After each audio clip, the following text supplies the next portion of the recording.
തഴവ മണപ്പള്ളി അഴകിയകാവ് ആൽത്തറമൂട് ബാലസുബ്രഹ്മണ്യ ക്ഷേത്രത്തിൽ സ്കന്ദഷഷ്ഠി ആഘോഷം നടത്തി.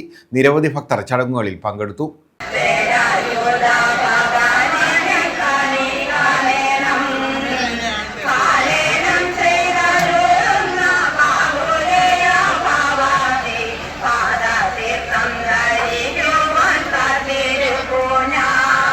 മണപ്പള്ളി അഴകിയകാവ് ആൽത്തറമൂട് ശ്രീ ബാലസുബ്രഹ്മണ്യ സന്നിധിയിലാണ് സ്കന്ദഷഷ്ഠി ആഘോഷം നടന്നത്. സുബ്രഹ്മണ്യ സേവാ സമിതിയുടെ നേതൃത്വത്തിലായിരുന്നു ചടങ്ങുകൾ നടത്തിയത്. നന്മയ്ക്ക് വേണ്ടി എടുത്ത വ്രതമാണ് സ്കന്ദഷഷ്ഠിയായിട്ട് ആഘോഷിക്കുന്നത്. പിന്നീട് ഇവിടെ നടത്തുന്നതിനുള്ള ഒരു പ്രധാനപ്പെട്ട ചടങ്ങുണ്ട്. എല്ലാ ചൊവ്വാഴ്ചയും ഒറ്റനാരിക ഭഗവാൻ സമർപ്പിക്കുന്നുണ്ട്. ഒറ്റനാരിക സമർപ്പിച്ച ഒരുപാട് ഭക്തജനങ്ങൾക്ക് ഒരുപാട് നേട്ടങ്ങൾ ഉണ്ടായിട്ടുണ്ട്.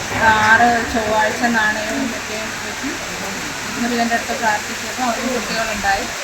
അപ്പോൾ ബാലമുരുകൻ നല്ല ശക്തി പ്രാപിച്ചു വരികയാണ്. എല്ലാവർക്കും നല്ല വിശ്വാസമാണ്. പല ആഴ്ച ആയപ്പോഴേ എനിക്കത് സാധിച്ചു. അതുകൊണ്ട് എനിക്ക് ഗുരുവാനെ ഭയങ്കര വിശ്വാസമാണ്. സ്കന്ദഷഷ്ഠിയോടനുബന്ധിച്ച് ഉഷപൂജ, ഭസ്മാഭിഷേകം, പഞ്ചാമൃത നിവേദ്യം, കലശപൂജ, പ്രസാദ വിതരണം എന്നിവ നടന്നു.